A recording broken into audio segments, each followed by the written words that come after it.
Hi అండి, welcome to అనుషమ్లు vlogs. అందరూ బాగున్నారా? మేమైతే మస్తున్నాం. ఈరోజు చాలా సింపుల్గా ఎగ్ కర్రీ నా పద్ధతిలో చూపిస్తాను ఫ్రెండ్స్. అంటే చాలా రకాలు చేసుకోవచ్చు. ఇప్పుడు నేను చేసే పద్ధతి చాలా ఈజీ ప్రాసెస్.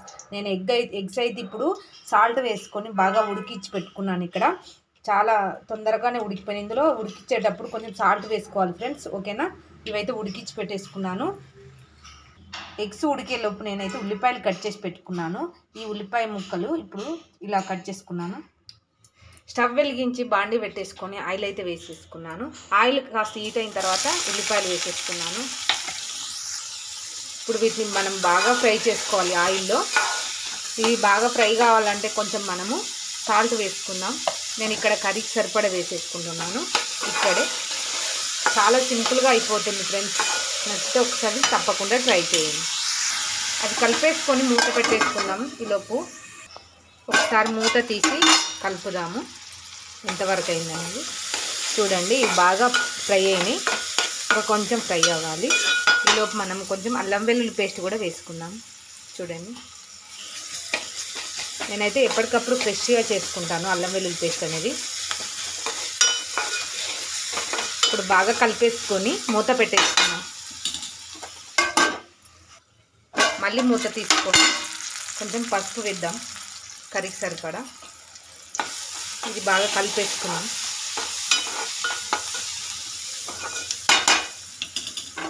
మళ్ళీ మూత పెట్టేసుకున్నాం.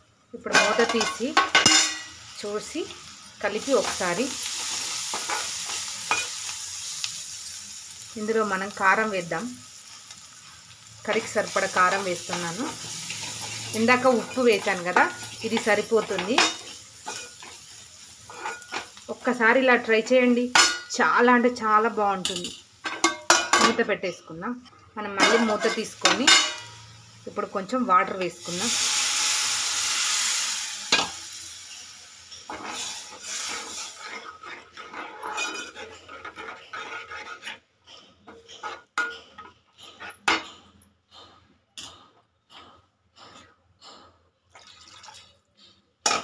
ఇప్పుడు కర్రీకి సరిపడా వాటర్ వేసేసుకొని ఇది కొంచెం ఉడికిద్దాం. మస్తు అంటే మస్తు ఉంటుంది. మూత పెట్టేసుకుందాం. ఒకసారి మళ్ళీ మూత తీసుకొని చూద్దాం. చూడండి, ఇలా ఉడికింది. ఇప్పుడు ఇందులో మనం ఉడకబెట్టుకున్న పొట్టు తీసుకున్న గుడ్లు వేసుకుందాం.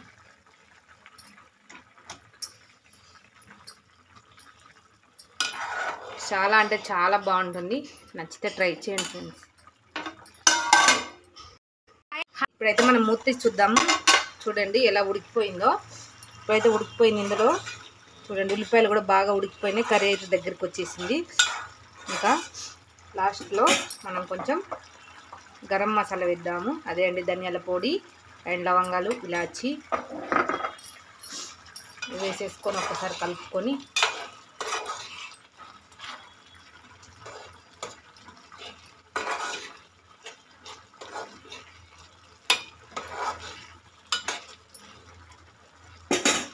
ఇప్పుడైతే మనం కొత్తిమీర కూడా వేసేసుకుందాం. అయిపోయింది, ఇంకా రెడీ అయిపోయింది కర్రీ. ఉప్పు కారం అన్నీ బాగా పర్ఫెక్ట్గా సరిపోయినాయి ఫ్రెండ్స్. ఇంకా బంద్ చేసుకోవడమే. కర్రీ అయితే రెడీ అయిపోయింది. చాలా సింపుల్గా రెడీ అయిపోయింది. చాలా సింపుల్ ఇది చేసుకోవడం. ఎంత హడావిడి ఉన్నా, ఏం కర్రీ లేనప్పుడైనా సరే ఒక 2 ఉల్లిపాయలు గుడ్లు ఉంటే చాలు. చాలా సింపుల్గా చేసుకోవచ్చు. మా వీడియో కనుక మీకు నచ్చినట్టయితే లైక్ చేయండి, షేర్ చేయండి, సబ్స్క్రైబ్ చేయండి, ఓకేనా?